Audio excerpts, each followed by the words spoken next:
You alright, guys? I'm the world around you, and this is Pause for Thought on Threshold FM. Now, I can't believe this is going to be the first dedicated episode to this, and if I'm honest, I think I've done pretty well so far to not just ramble on about this sort of stuff every week. And it's got to be obvious, though, isn't it? Like, really, obviously, I'm talking about aliens. Now, there are loads of different types of aliens, but this week we're gonna focus on just one type. We're gonna focus and talk purely about the Nordics, who are also known as the Tall Whites. The most well-known one that comes to mind was called Val Valiant Thor, and there's a good chance that that's what Thor, from the Marvel comics, was based on, rather than the stories of the Nordic god Thor. I mean, maybe it was a combination of the two because he did have that hammer and that, but he had the long hair and stuff, and there is quite a lot of crossovers between them sort of things. But what if these stories of ancient gods are some form of redaction?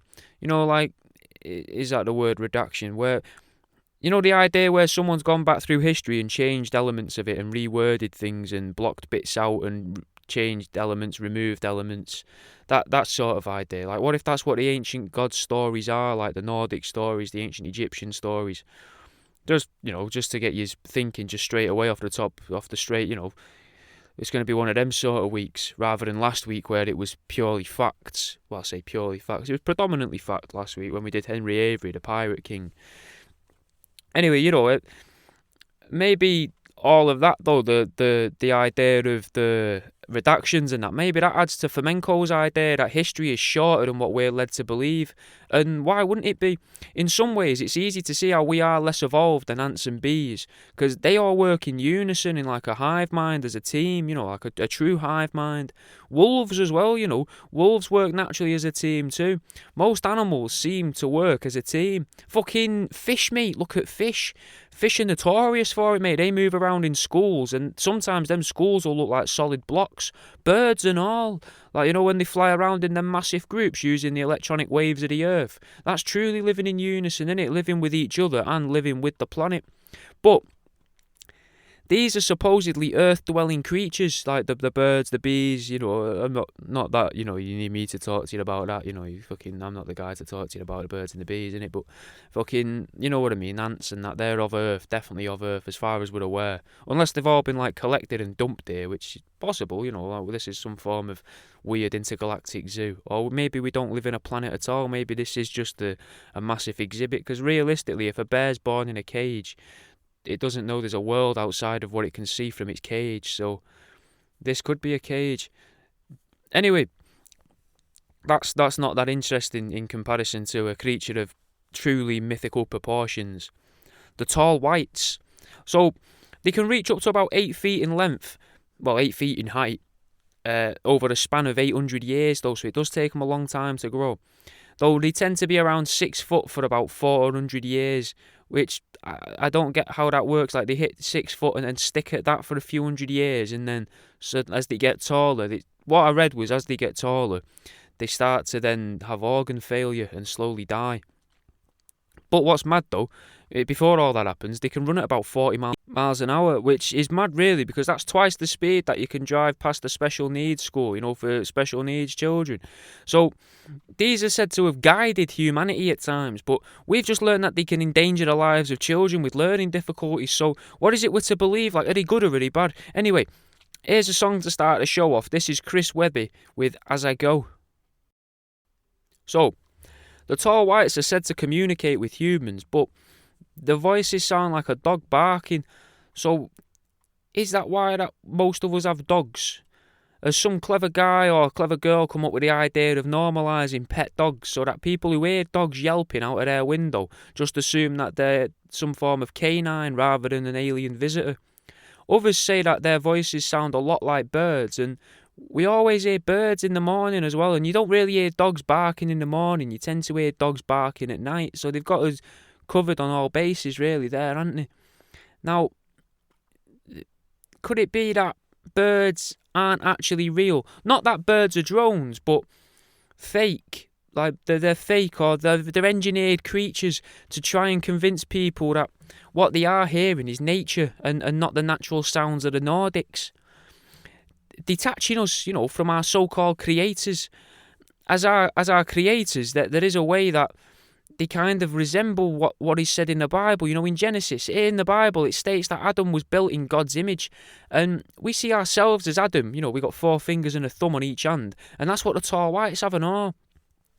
They've also got thin, long white hair that kind of looks like how vampires have been depicted in the past. Though instead of black, dead eyes, like your favourite porn star, or red eyes like the end of a scene featuring your favourite porn star, the tall whites are said to have piercing blue eyes, like your favourite porn star. They are used to living on a planet in a different system, though, and it means they experience gravity very, very differently to us, which, coincidentally, means that they walk weird, kind of like your favourite porn star. Now, another way we can connect them to the creation of man is by linking them to Africa, the so-called cradle of civilization. Well, the tall whites are said to have always possessed a piece of technology that allows humans to understand what it is they're saying, but this device has to be close to the human, within like a foot or so distance-wise. And to understand the speech of the tall white, it's said that the people must be sighted onto the sound, like have the face turned almost away to the sound. Now that sounds a lot like a phone, doesn't it? Like a mobile or a telephone. So what if all those phone calls from, African princes offering the riches to the recipients of phone calls were actually just tall whites trying to make people's lives better? They're said to guide and help humanity, and one of the best ways to do that would be to gift millions of pounds or millions of dollars to people all around the world to upset the balance of power. It also brings the Wachowski brothers into it, though, a little bit with The Matrix. Like when Agent Smith explains how they tried to make it nice for the humans, but they didn't like it. Like how the humans wouldn't accept it. And how the humans need misery as well, or something to that effect. It's a few years since I've watched the film, but it's something along the lines of, we've tried this before, Mr. Anderson, and it was supposed to be, we tried making it nice for you and pleasant, but you didn't like it. We had to make it miserable. And I feel like I might be oversimplifying their technology, but obviously I've never experienced it, not that I'm aware of anyway. Now, the technology is said to project the voices, which realistically, I think that's what a phone does.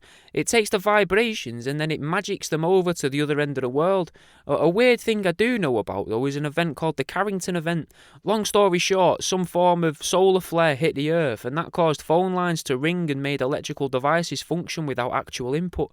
Now, that's proof there that things that can be things that are outside of our control can affect phones or telegrams or whatever it was at the time that it did affect. I know I said I know it, but I can't remember it all off the top of my head. I wasn't planning on going into it, but it was the idea that the sun erupted or something, and it sent a flare or solar activity towards the Earth, and that messed with the electromagnetic pulses on the Earth and the natural electric within the Earth, and wirings and wires fused to things, and operating boxes for phones or telegrams or whatever the fuck they were called. Them things that they fucking tap and would send messages by tapping a piece of metal to each other.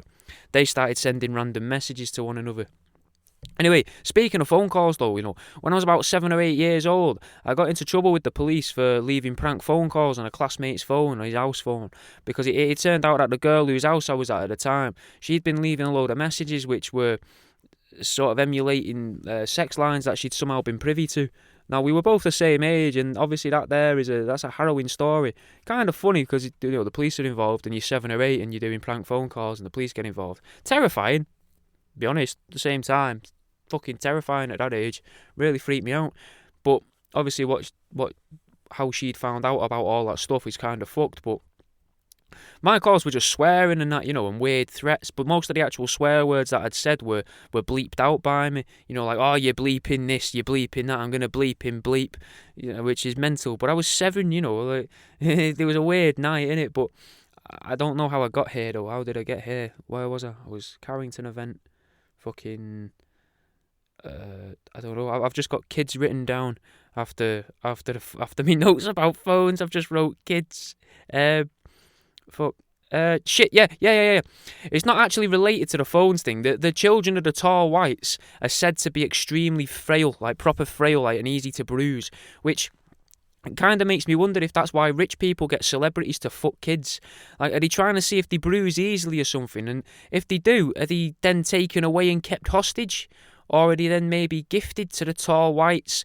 The Nordics are said to love to procreate, the Nordic aliens, but there's lots of stories throughout history of aliens, gods and angels having sex with people, so maybe all the kiddie fiddling is a way to find the halflings, which sounds derogatory. And I don't mean it to sound derogatory, but I don't know another word for it. Like, to say mongrels doesn't sound right neither. Demigods, we'll call them demigods. That makes it simpler, because they're sort of, we're saying the gods and godlikes. They're half god, half human, half alien, half human. I'm not saying that these aliens are the gods, but for the sake of the kids, just to, let's big up the kids a bit, let's call them demigods, which in reality makes it worse for the ones that aren't actually the demigods, because then they're just weak kids that got diddled by some TV presenters in the 80s. What if that's why everyone's got stories of kids moving in and out of school? Sort of these nomadic children that used to join your school and leave your school.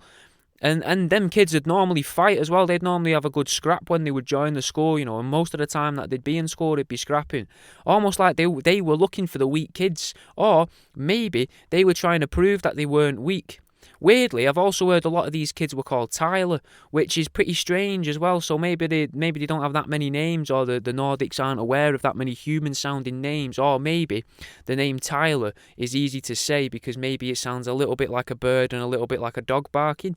I'm not too sure, but I know that I do remember it, I remember seeing a meme that said a lot of kids called Tyler, who had a kid in the class called Tyler who they never met. Now, I had that in primary. Did yous? If you did, let me know in the Discord, innit? I'll be in the Discord. Let me know if yous had a Tyler that you never met.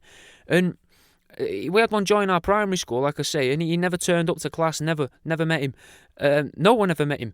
No one knew who he was. Then we had another one in secondary school and all, and I'm not sure if he stayed the entire time. I'm honestly not sure. I can't properly remember him, which kind of adds to my idea that he may have been some form of alien as well, because now we can't remember them.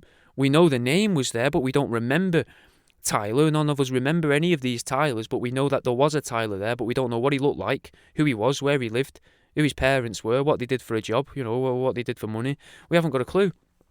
And it's freaking me out a bit though now, thinking about all of this, because what if that means that I'm the Tyler? What if I was maybe, I was also Tyler? Well, wasn't the character in Fight Club called Tyler? And he was mental, the guy called Tyler in that. He was mad, wasn't he? He kept seeing this other bloke as a hallucination. And, there we go, there's another link that we've got there with Fight Club, Tylers and Tall Whites. Fucking Starbucks, mate. A Starbucks cup in every scene in fucking Fight Club. There was a Starbucks cup in every scene. And that's the place, probably the only place on earth where you're guaranteed to be able to find a tall white. Is Starbucks a way to normalise the words tall white, when really all we really know is that the true coffee, we all know, we're all fully aware though that the true and only true coffee is double drop coffee. And then it's mad how it all fits together. Weird, isn't it? Anyway, let's have another song. This is Invocation by Common. Even though it seems that they want a lot of kids, the tall whites seem to be very protective of the kids, of the children that they do have, almost like they need them for something. Could it be that it's an invasion of some sort? Are they preparing for an invasion? Have they already invaded here and they're sort of using here to stockpile their own children so that they can invade other planets or another star system? I'm only saying this because from my readings, the females are supposedly hardly ever seen, and the children are supposed to be even rarer to witness. However, the mothers are said to dedicate their entire lives to the children in order to serve them and make sure that they're okay. Now, the way that they protect themselves and their children, that seems mental too, but at the same time, it seems, kind of familiar. It's a trope that's used in many TV shows. Two of my favourite TV shows, actually. The tool they use is described as being like a pencil. Now, if you think of a tool that's like a pencil, that's a screwdriver, innit? Now, who can we think of that has a screwdriver, constantly has a screwdriver with him in a TV show? Go on, we can all think of it, can't we? Yeah, fucking Psycho Paul, mate, from Ideal. And he hangs around with Cartoon Head as well, who was someone who didn't speak, just like the tall whites don't speak. or at least, they don't speak in an audible way to us. Kind of, that's a little link there. Like, they speak telepathically, and you understand what Cartoon Head's saying because he nods or he shakes his head and stuff, or sort of shimmies side to side ever so slightly. But the other TV show that's like this, with some form of screwdriver in, is Doctor Who. The Time Lords have weapons that are referred to as sonic screwdrivers, and these weapons can hypnotise and subdue enemies, just like the ones in Doctor Who to a certain extent. Now, we can link these weapons to other things, though. We can loosely link it to Dialatov Pass. Now, for those that don't know, just as a quick summary, Dialatov Pass was an event where I think it was about 5 or 6 people from the Eastern Bloc of Europe, I want to say Russia, but it may not have actually been within Russia. They went camping, and it was freezing cold, and then they ended up finding them bollock naked all over the place, and the tent had been ripped from the inside out, and it looked like they'd been attacked by some form of creature, but they were all dead, bollock naked. Some people think it was hypothermia, but some people think they just went skinny dipping. Some people believe it was a Menk attack, a Menk being like the local form of the abominable snowman. Others think it could have been a secret testing of microwave weaponry that confused the campers and sent them off into the wilderness. Now, could this have been where humans were testing the technology gifted to them by the tall whites, which is said to have been happening at this point now, we're in, as of today, for at least 60 years. Though it's said to have been happening between the Americans and the tall whites, but in reality, to a species of alien, let's say, that's from another galaxy, what would the difference between a Russian and an American really be? Because if they could learn English relatively easily, it'd be ridiculous to believe that they wouldn't be able to also learn Russian.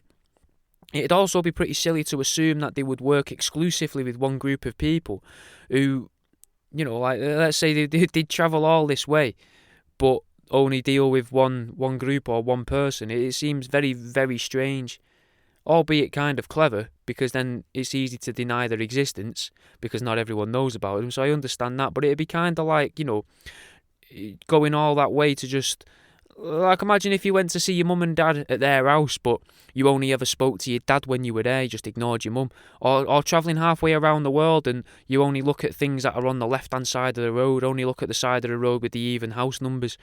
It's just something you wouldn't do, innit? It doesn't make sense to us, but maybe that's why I've never been visited by the aliens, because they would think, well, he thinks it's weird to only look at odd numbers of houses, whereas the aliens are like, well, we don't actually accept that there are the number 4, 6, 8 and 10.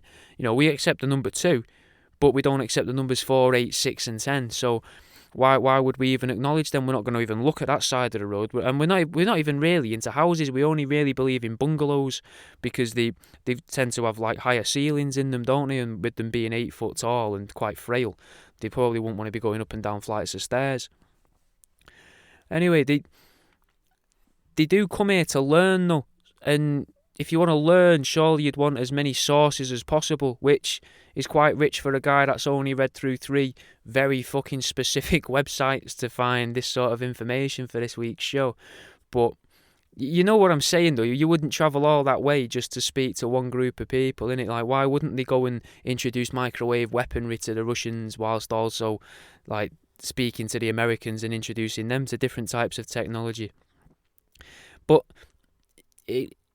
maybe they're already quite smart, or maybe they don't need to learn, and maybe they understand that they just need to play to the egos of world leaders to make them feel more important than they already are, and that's a small price to pay, I guess, for whatever it is that they're trying to accomplish. If all they've got to do is tickle the egos of some world leaders, and then they get whatever it is they want out of our planet.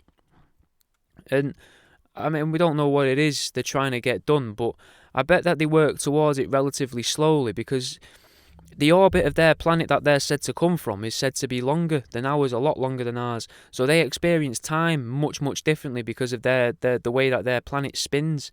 So what makes them seem relatively normal, though, at the same time as what makes them seem so odd to us, I guess, is that they sleep. So they sleep just like we'd sleep. Like, you don't really imagine like a reptilian lizard sleeping, or a grey, because greys are supposed to be like fucking made in factories by the reptilians and the tall whites, and so you don't really see them as living ones, I guess, which is probably awful to say if there's any, if there's a grey listening somewhere, he's thinking, oh, fucking hell, You know, I thought this guy was sound, but he's just a fucking dickhead. He's spreading lies about us. That's not my intentions, innit? I don't know why I'm trying to fucking... I don't know why I'm trying to defend myself against what seems to be an imaginary creature. But their days on that planet anyway for the tall whites is 2 days, 2 of our days. So when they're here, they'll be awake for 2 of our days, like full 24 hours, and then they'll sleep for 48 hours after being awake for 48 hours, instead of sleeping every 18 hours or so like we do, which makes them seem quite regulated and in a way less intimidating. But that could be just to lull us all into a false sense of security. It makes us think that they'll be sleeping at some point, and if we wanted to, maybe we could overpower them. Maybe that little voice in my head tells me that, you know, we'd be wrong to do that, though. I don't know if it does for you, like it does for me. It makes me think that would be a really silly thing to do, that to sneak up on a little advanced species and think, oh, he's asleep now, so I'll creep up on him and I'll have him with this claw hammer in the back of the head. Bruise now, you cunt. Bruise now. Fucking bruise now. Bruise now. You know, it'd be a bit fucking psychotic as well, really, because I think of the things you could learn from him. And why would you want to break him with a hammer as well, really? You'd want to put him to sleep with some form of chemical so that you could take him apart piece by piece and learn what's on the inside of him, or somehow torture him to get more information out of him. Again, not great advice, but like they're supposed to be clever, innit? So would they fall for torture? I'm not sure. And they're a lot more advanced than us, and they're also telepathically connected to us as well. So unless we had brain waves like Fry from Futurama, we wouldn't stand a chance of sneaking up on them, really, would we? Even if we could float, mate, they'd know we were coming.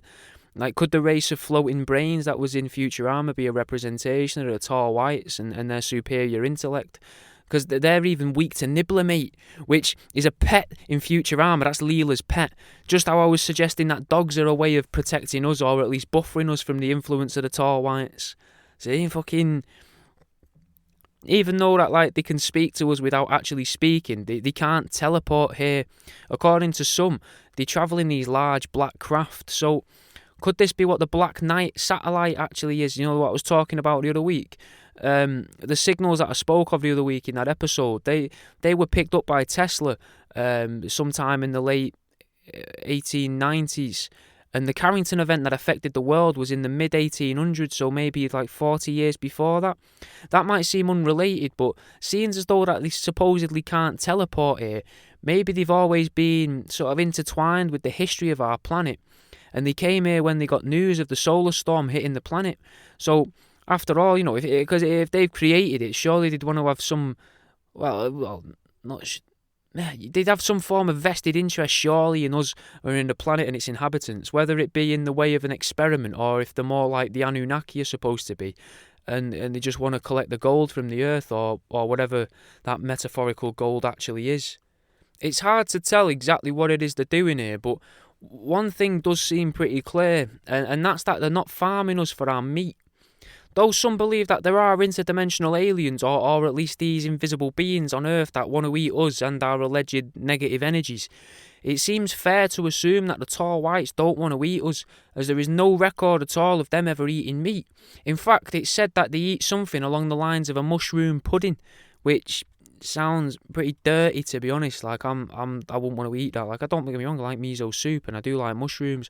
Personally, I wouldn't want them in a pudding. I'll leave you a little tip here, yeah, Jimmy, if you're listening. Fucking, you do your food bits, don't you, every now and then. I'm not treading on your toes, bro, but if you want to cook mushrooms, the perfect way for me, what I would say to cook mushrooms, is to get like a quarter of a block of butter, throw that in a pan, cook that down so it goes into like a fucking juice, and then throw your chopped up mushrooms in there with fucking a couple tablespoons of black pepper and zest of a whole lemon and a load of lemon juice. Mix it in there and cook it on a low heat for about 20 minutes, 25 minutes, whilst you're cooking your fry up. They'll be the fucking nicest mushrooms you've ever had. And because you've ate all that butter after you've ate it, you sort of can sit on the couch and you don't feel bad about not doing anything for the day because you've sort of incapacitated yourself with all the butter.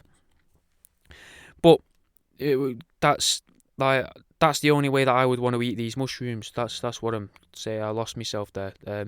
I mean, take the recipe, give it a go, let me know what you think. Anyway, the area of the Earth that the tall whites are said to reside in is in America, and it's Nellis Air Force Base, according to one whistleblower anyway, and they claim to have also seen the tall whites collecting seeds. And I wouldn't want to eat seeds either. Now, we've got to presume that they're collecting the seeds to eat, because if they're this intelligent, would they really need to collect seeds?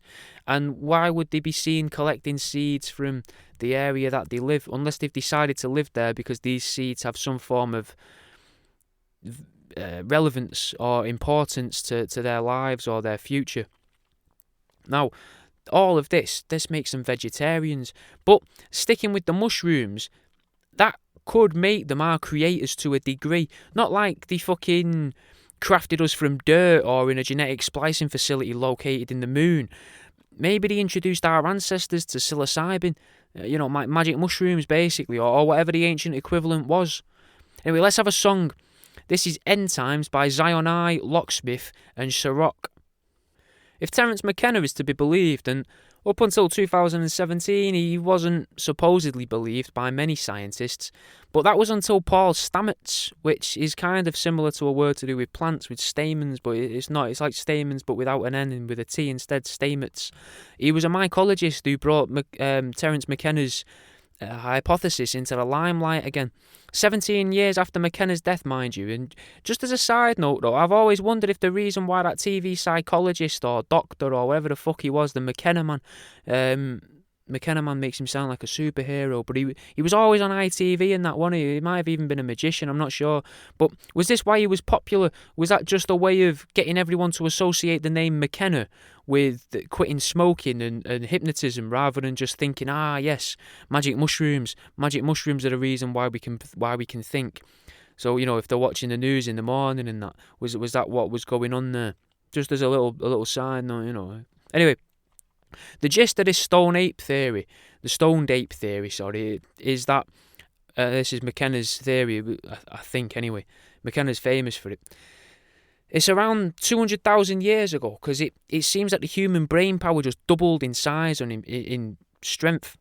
And around that time, the Homo erectus evolved into Homo sapien, or maybe a better way to describe it is that when Homo sapiens seemed to go around the world killing anything ape-like that wasn't them, yet seemed a lot like them, which is what was supposedly going on at the time. It was a mass extinction event of sorts, but for everything except Homo sapiens, dogs, cats, basically anything that was remotely human, they fucking killed them all.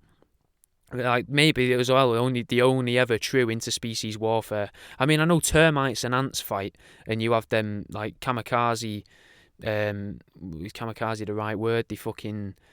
They go onto ant mounds and fucking make themselves explode so that they leak down and kill the ants. Or it's termites do that as ants invade the mound. I can't remember anyway, but fucking just watch an episode of QI to basically learn everything I already know. It was a mass genocide anyway, from some of the things I've read.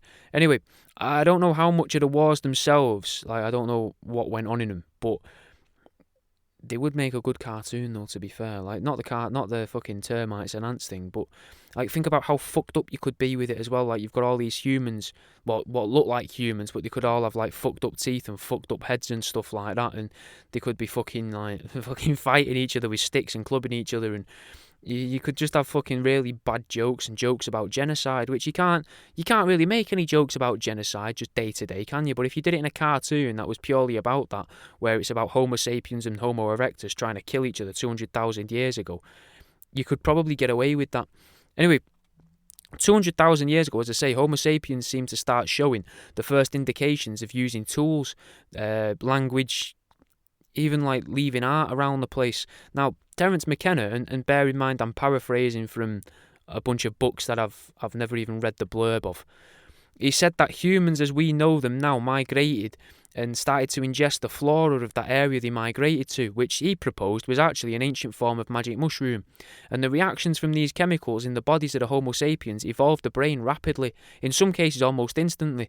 But that's not that hard to believe, really, is it? Because I imagine if a group of people were to constantly ingest hallucinogens in a new environment, they would definitely see the world differently, because everything's already new to them anyway, and they're all off their faces, seeing things that aren't even there, but they're all seeing the same things that aren't there.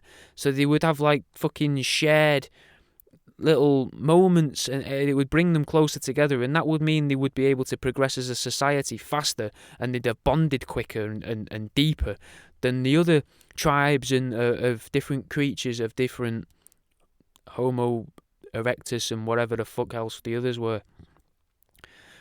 That's if, they didn't all end up fucking like like properly paranoid, freaking out, and they're able to fathom out some new stuff. Because I imagine as well there's got to have been a few groups that did end up just really fucking paranoid because they're just hearing the whispers, and they're like, oh, for fuck's sake, like looking around and fucking seeing tigers coming out of places where there is no tigers. But either way, they'd wiped out all of the competitors, whatever it was that went on, and maybe the guilt though. Like, maybe they felt guilt at that point, and maybe that's where the paranoia and the whispers would come from for them, because they felt guilty. Maybe that's where Catholics get the concept of original sin and Catholic guilt from, though, to be fair.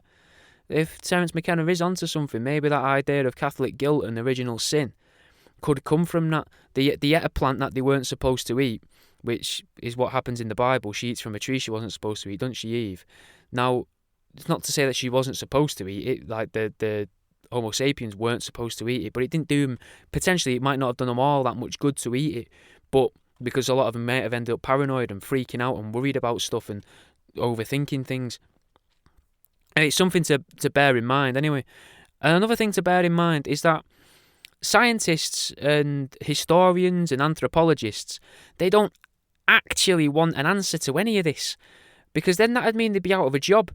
They'd have to retrain as data analysts, police officers, call centre employees. They'd have no place in the modern world. But now that McKenna's been dead for a while, maybe they've had long enough to put his research and hypotheses, hypothemi,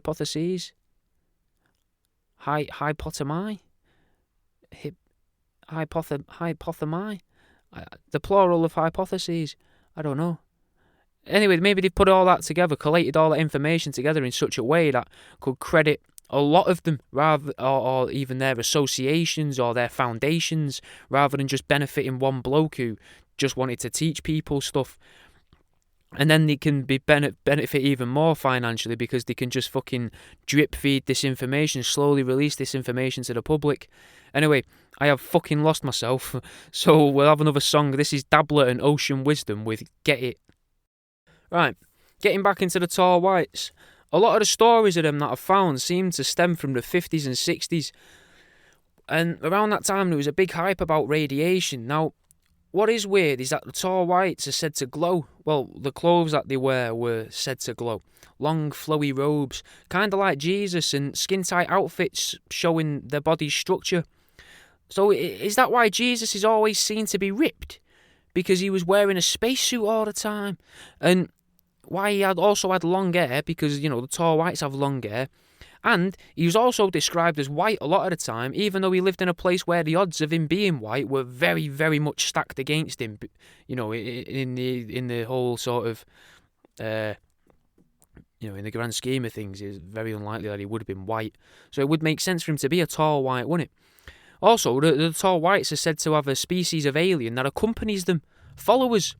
Much like JC's disciples, except rather than being 11 people, one werewolf and a prostitute, the tall whites are said to be accompanied by a race known as the Greys. One woman describes them she was called Donna, the woman. It's tricky to know whether Donna should be believed, as she claims to have been in and out of sleep during the initial part of the encounter, but she claims that these lights followed her and her mates while they were driving, but whenever another vehicle would pass them or approach them, or if they'd pass a building or pass through a town, the pursuing lights would fall back, even to the point where they disappeared completely, only to reappear suddenly after they got out of a town and entered a wooded area. Donna received many predictions from these visitors, but what's really weird is a lot of stories about encounters with this species leaves a memory of bright double lights, or the memory of an oncoming truck approaching or chasing them.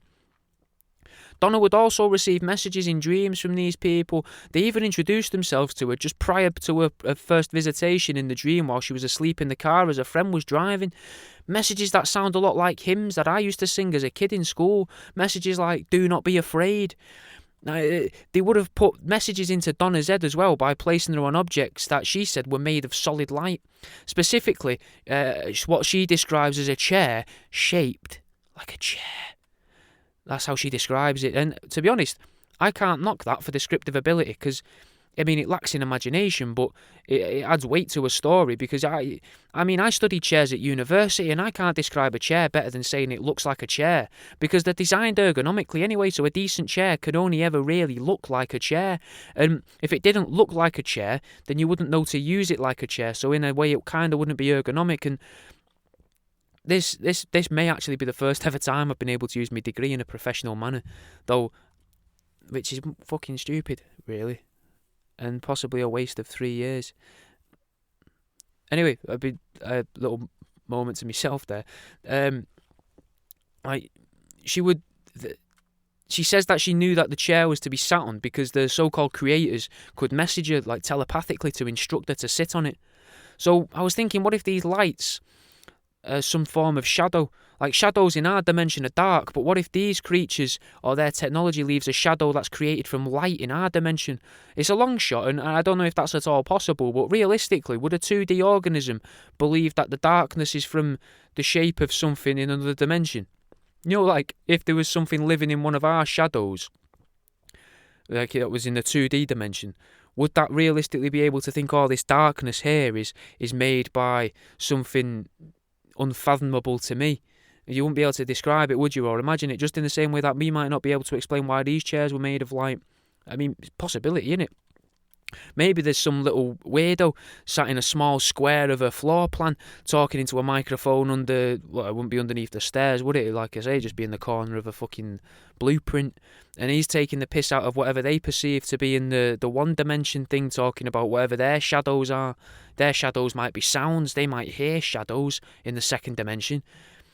What if the dimensions, though, actually are just some form of reference to the worlds that the Hopi speak of, the Hopi being the Native Americans? Now, they said to view time itself in cycles, and in these previous cycles, there was the first world that was engulfed in flame by volcanoes and comets, the second world that was destroyed by ice, and the third world that gets us our weekly mention of Noah.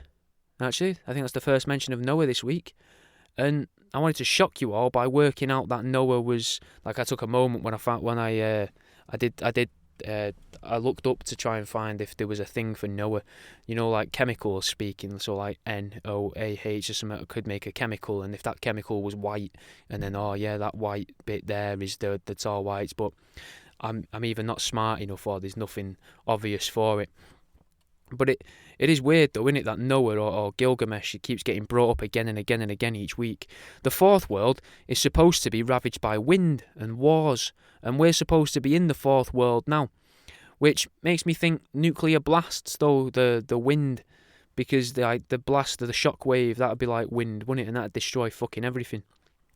Now, all these cataclysms are said to have come about because of mankind's lack of connection with Mother Nature, and simultaneously ignoring the views and wants of the so-called creator, which I guess could be the tall whites, or maybe Anu, I guess, to bring back another reference from another week. Weirder still is I found a reference to the sun god. Now, there was a Hopi that gave a talk to some people, which is not great evidence, I'll be honest with you, but it's some form of evidence. And if you take what he said literally, then from the engraving on the wall where they were speaking, if you put your back to it, supposedly you're perfectly angled for the sunrise on the summer solstice to be dead in front of you at that particular part of the world. And there was mention of the sun god being the strongest there in that position. The sun god can be his strongest in that position there, which kind of ties in Jesus, because Jesus is linked to Ra, who was the sun god, and Enki or Enlil, whichever one of them was supposed to also be Ra. I always forget which one. Another Doctor Who reference, though, is that, like I mentioned Doctor Who before, innit? The Mayans. So the Mayans were said to be the people of time, and the Hopi are said to be the masters of space, but the Mayans started to measure time differently according to what I've been reading, and I'm not even going to fucking pretend to understand the stuff I've read about there. I would like to do an episode on it, but honestly, from what I was reading, I read about 45 minutes of stuff on this, and I have not got a fucking clue what I read. It's all about how they started measuring time slightly differently, which made their years longer. Like, as in, it made the years longer but less days, and that threw me. And I kept trying to go back over it and over it, but maybe I've completely misunderstood it. Fuck knows. But interestingly, though, there are a species of creature that are thought to be able to survive any type of cataclysm. And there's even an episode about them on South Park. They're called Tardigrades, a small organism that I imagine after like millions of years could potentially evolve into whatever life form would be suitable to survive on the world in the 5th iteration of Earth. Unless like 4 is the last one. Like what the Matrix was supposed to end on the 3rd one, wasn't it? But now they're bringing out the fourth Matrix, and it's going to end on the 4th. So maybe if that goes well, they'll bring out a 5th. And maybe that's all the Earth is. They just keep bringing out sequels. They're like, oh, we did quite well. It's trailing off. We'll cut it off for a bit, and then we'll bring it back when people have forgotten what was going on in it, or people have made up what was going on in it. Anyway, the Hopi are said to have 2 beliefs of what will happen to the world when this cataclysm does come. So the world will either follow that of the 2 hearts or follow that of the singular heart. Now again, I'm not even going to pretend to understand it, but I did try to see if there was any creatures that do have 2 hearts. And there's not. Octopi have 3, which is weird. Earthworms have got 5, and a hagfish, which I fully recommend you Google because I think these things will be the fucking detriment of humanity. They've got 4, but they're not like proper hearts apparently. But the singular heart path has something to do with soil, and so do earthworms, so take from that what you will. But you know what does have 2 hearts? Time Lords, mate, like in Doctor Who.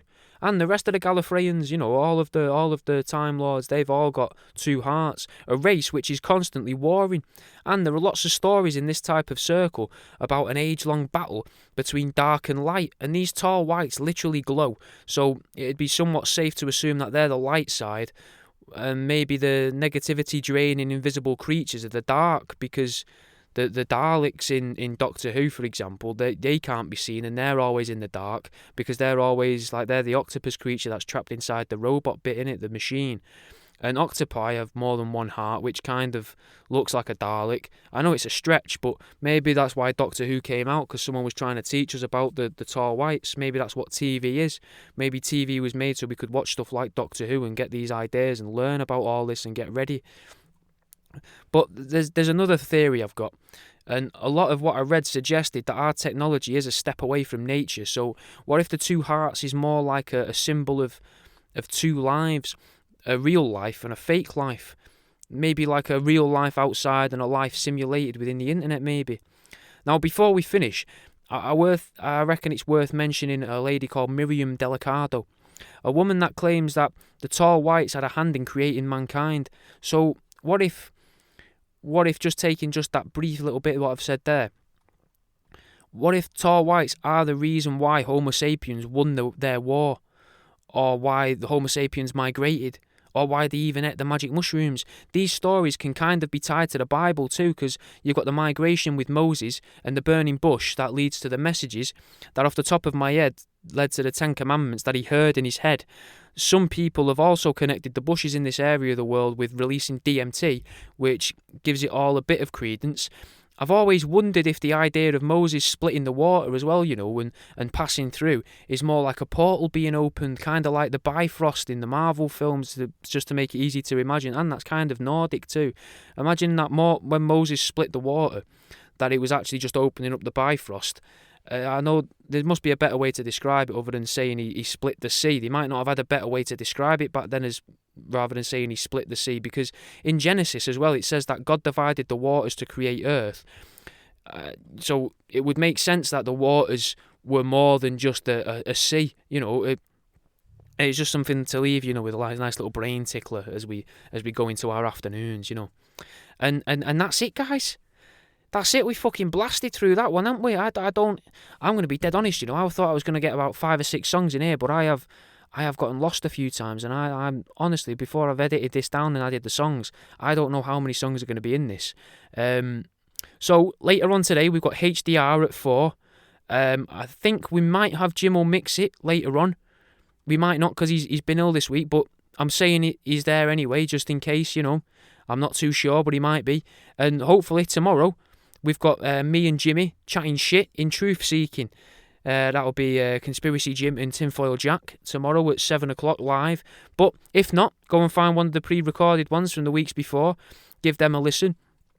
And I'll fucking see you in a bit.